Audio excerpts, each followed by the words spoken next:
The idea that you need to sell drones. Couldn't you just have the drone do something productive? Right? Like,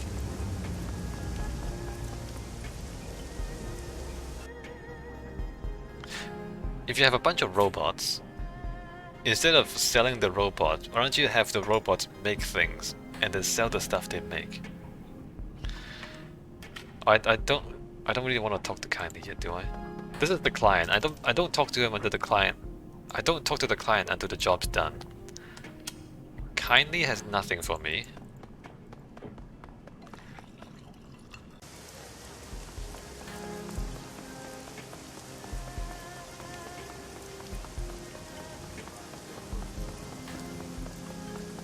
Who are you?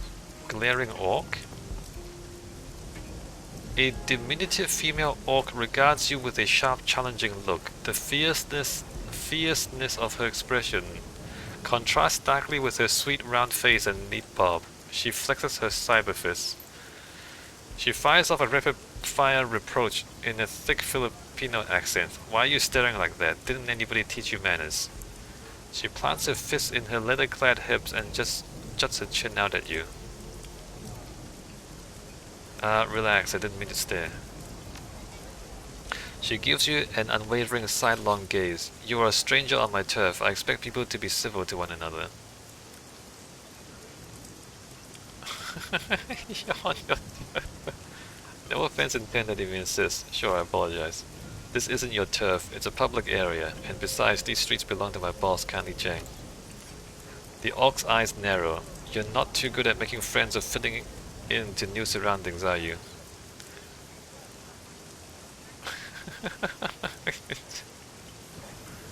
didn't come here to make friends, I'm just passing through. You lack a sense of humor. The orc shakes her head and mutters something about Shadowrunners nowadays. Run along now, I have no time to talk to humorless people.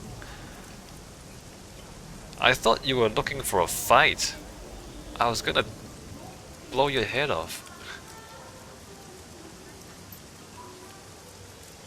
What? Where's the joke? What was the joke? You wanna fight? What was the joke? What was the joke? Can I try again? The chromed-out orc juts out her jaw. Back again, eh? Will you be polite this time, I wonder, or do you want another taste of my scorn? Look, I'm just curious. I haven't seen you around before, so I wanted to see what your deal was. What my deal is, that's what you want to know. She rests her massive hands on her hips. Alright, I can tell you're a newcomer. I didn't mean to be standoffish before, I just feel a little protective of my part of town. The orc looks you up and down. Finally, with a gruff nod, she introduces herself. I'm Rosario Ignacio, or to the members of my community, Cherry Pink. I specialize in transport missions and nanny services, and I occasionally Shadowrun for walking around money. I can also fry up a mean batch of lumpia, but you can't have any unless I like you. Transport missions? Nanny services?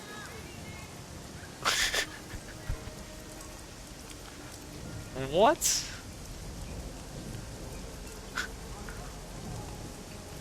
Cherry Pink seems like an odd choice for a street name.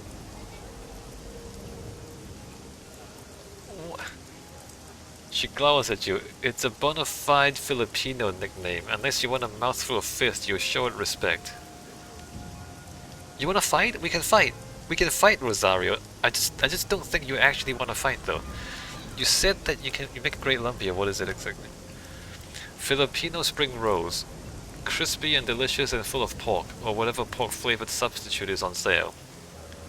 It's important to be frugal. Yeah, I want some lumpia. It has suddenly become very important to me that you like me.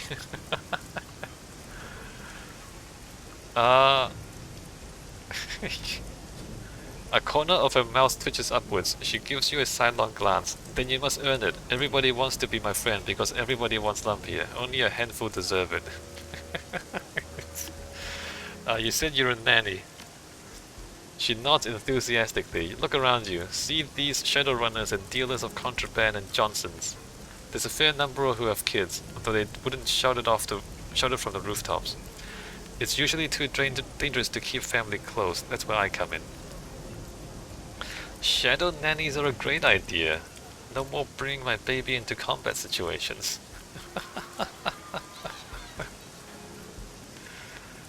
Interesting business model. Do you have much competition? I wish that there were more. If more people did the things that I do, fewer kids would suffer. The orc raises her chin proudly. I've taught children good manners, hygiene, and the proper use of firearms for over 20 years. Wait, you teach kids to use weapons? Sure she does. You were in a survival situation and you were worried about hygiene.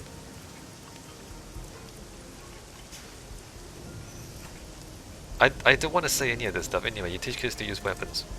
I show them how to use weapons safely. She jabs a finger at you for emphasis. What's dangerous is not explaining their world to them. The shadows, that is. These kids have to grow up fast. Weapons training is appropriate when you're living in a smuggler's den. Ah, makes perfect sense to me. I'm really glad that someone finally gets it. The gut reaction for most people is to deny the danger. The rest seem to think that children are too immature to step up to the challenge. Me, I trust my kids. I don't underestimate them, and they never let me down. I mean, look, if there's gonna be guns anyway, I guess they should learn gun safety. Right. If you were living in an environment where there weren't guns, then there could be a different conversation to be had. But this place, Hioi, this is not that place. This is a place where there are guns. How did you go from babysitting to running the shadows? Her chin's flush. Well, I used to take care of the children of a Wuxing bigwig up in the peak. The peak is the top of the mountain in Hong Kong. That's where the rich people are. Turned out she was siphoning corporate funds to support both a gambling addiction and an extravagant lifestyle. She got sloppy, and I stumbled across some pretty damning documents as I was tidying the house. I couldn't unsee them, much as I wished it, and I started to fear for my life. She was growing desperate, erratic, so I ran. Oh, what happened in the Philippines that you can't go back? The Japanese imperial state happened. Supposedly they've been in charge there for decades. I was just a little girl when they sent their imperial marines in. They destroyed my old neighborhood. I don't remember the events, but I still dream of fire to this day. Supposedly in charge, you say? The Japanese ran up against resistance from forces that came to be known as the Hak, nationalists, neo-anarchists. But the resistance ultimately gets its backing from a dragon, Mazaru. While the struggle continues, the country can't heal. Don't you want to join the Hak and free your country? I don't know the Philippines, I barely remember it. It's always been a poor country. After decades of struggle, is it really a better option than the Hioi? Well, Hioi isn't so bad, at least the people are interesting. The orc smiles. I agree. Perhaps you may deserve Lumpia after all. No promises, though. You didn't run too far. Why not leave Hong Kong? Why not leave Hong Kong? I couldn't go back to Manila because of those JIS scumbags. But there's always been a large community of Filipinos in the shadows. I sought them out. How'd you get your cyberware? There's always been a large community of Filipinos in the shadows. I reached out and they all pitched in to set me up as a Shadowrunner. Now whenever I land a good gig, I give most of my earnings away, give it back to the community. You don't make any sense. First of all, you don't sound like you're fit to be a Shadowrunner. I don't get why you give away your hard-earned money. Surely your debt's paid. Do you ever have regrets about leaving your old life behind? She looks away suddenly, her eyes moistening. I'm not sentimental about my old past, if that's what you mean. The orc takes a big breath and continues, but on Sundays, my only day off, I used to go and sit with the other nannies and housekeepers. We'd bring pieces of cardboard so we could sit on the ground in the shade under bridges. We'd gossip, eat lumpia and rice cake, nothing special. But I don't belong to that world anymore. I couldn't risk word getting back to my old employer. I miss my old friends though.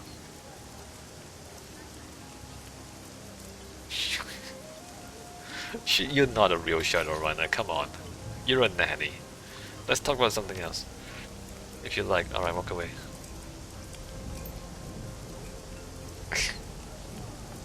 Alright.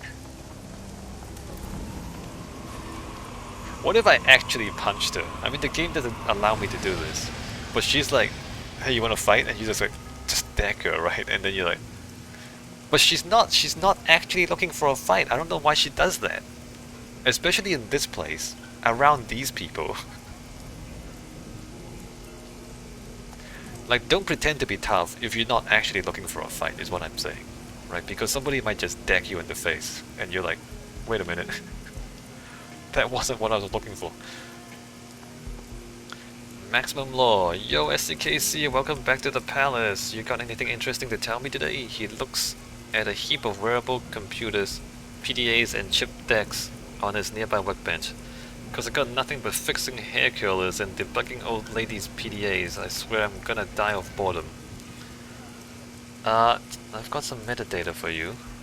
Yo, tell me what you've got. The network runs on information. Alright, never mind, let's talk about something else. Oh, I don't have anything? Tell me about Wompo.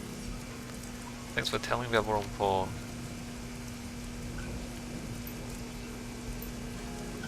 Alright, we got nothing to talk to him about.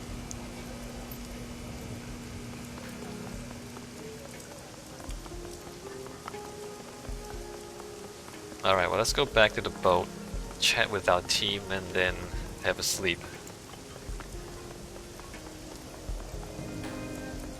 Oh, has somebody changed this to the Big Texas? The original name has been sloppily painted over with black paint.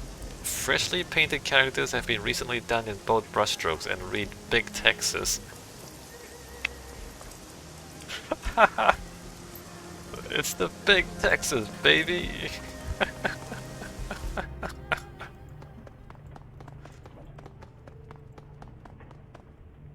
I need your workstation, mission computer, jobs directory, view active jobs. Wait, hold on, do I not get paid? Is Isabel not gonna pay me? Shut on SBBS, post-paid pay data. I don't have any paid data. Alright, so I guess I don't get paid for helping Isabel. Check your inbox for new messages. You have 2 new messages. Urgent task. From Kindly Cheng to SCKC, urgent task. Little birds have been whispering in my ear about an urgent and high-paying run. Steel Arm Lu, a red Pole, managed to get his hands on information concerning a prototype laser weapon in development by Ares Asia Holdings.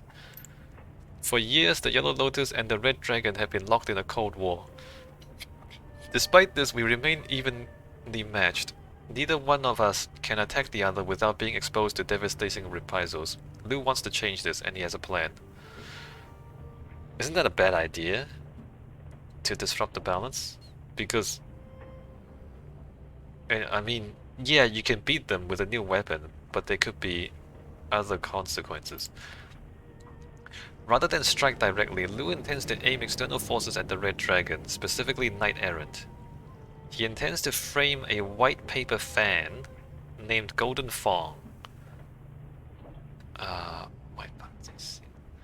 Making it appear that the Red Dragon have been bribing Ares researchers for classified data. Oh, we're not stealing the weapon. We're making it look like Red Dragon is stealing the dragon. The weapon. The 2 leading drone and energy weapons researchers have recently transferred from London to Hong Kong. They are running the project. Doctors Tyler and Hardingham were respected in Europe, but in Hong Kong they remain unknown quantities. They are untrusted and therefore are considered untrustworthy, perfect targets in other words. We will provide data that will make it look as if the researchers were contacted by Golden Fong and made quite a bit of money, but grew tired of the arrangement. Transfer the attached files to a data chip. The files are bundled with a worm program which will auto-execute when inserted into the appropriate systems. You need not bring a dagger, though one may be helpful. You will need to plant data in the visitor record system, the camera systems in Hardingham and Taylor's lab.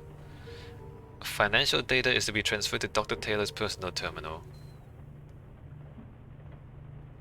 That, in and of itself, would not be enough to ensure Knight Errant involvement, however. Planting the data is only the first part of your task. This is where a heavier touch will be required. You'll also need to steal the prototype laser weapon. There is a GPS tracking device attached to it, which Lou will plant deep in Red Dragon territory. The apparent theft of a prototype weapon by a disgruntled Triad member should convince Ares to dispatch overwhelming force against the Red Dragon, dealing them a vicious blow. As a note, Lou does not care what becomes of the laser weapon. If you want to sell it or keep it, feel free.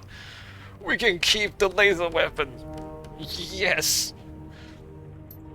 I have also attached a map of your extraction route from the building. During the facility's expansion in 2052, Ares Asia was forced to extend their foundations deeper into the island. They drove piles through the former site of the Central's MTR station, which partially collapsed during the Dalao Bay earthquake. Dalao Bay earthquake of 2044. Practically, this means that you can exit through the basement directly into the new MTR line through Central. With any luck, you can be gone without anyone knowing how. Okay. Unfortunately, this road is heavily alarmed, so you'll be forced to go in the front door.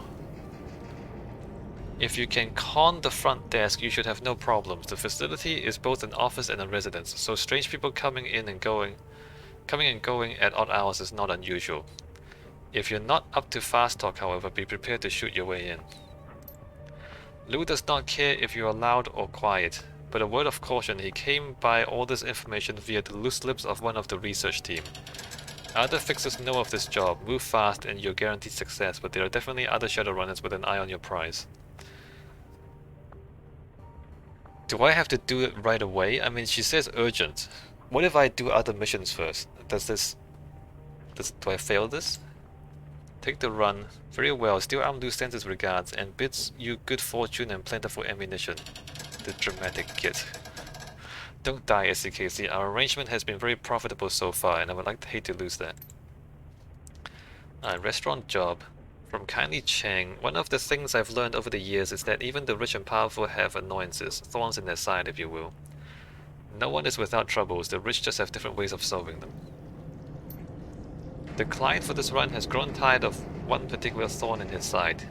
Cheng Sing Rooster Low. Low is a red pole for one of the smaller triads here in Hong Kong, the 289s, or the Easy Money Gang, if you prefer. Despite the 289's small stature, Low's illegal activities have managed to damage the client's profits. Mr. Johnson would like you to help him show Low the error of his ways. Low takes an evening every few months to dine at the Shangri-La restaurant in Aberdeen. If you're unaware, the Shangri-La is an elite establishment serving primarily corporate clientele from Wuxing Incorporated. Because of this, it's not unusual for diners to bring bodyguards or assistants with them. In those cases, he brings a particularly brutish enforcer known as the Talon, who undoubtedly feels well protected. Undoubtedly feels well protected. You're going to prove just how wrong he is in this regard. You are to kidnap Rooster Low. So long as he is alive and in relatively good health, all options are on the table. While keeping the run quiet would make things easier for Mr. Johnson, no one will shed too many tears over a few dead triad thugs. The client has arranged an exit via boat. So long as you can get Low from the interior to the restaurant's dock, the client will handle everything else. Despite being a red pole, Low is a tactician, not a fighter. Don't expect him to put up much of a fight. The Talon, on the other hand, is as nasty as they come. Be careful about how you confront him or things may go very badly. Alright, take the run. I'll let the client know you've accepted the job. By the time you arrive at the Shangri-La, the boat to get you out will be waiting. So I've just been accepting every job. Does it matter if I...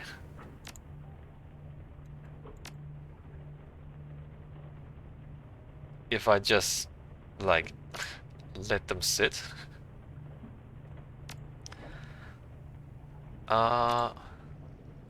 Urgent task. So I'll do the urgent task next because it's called an urgent task.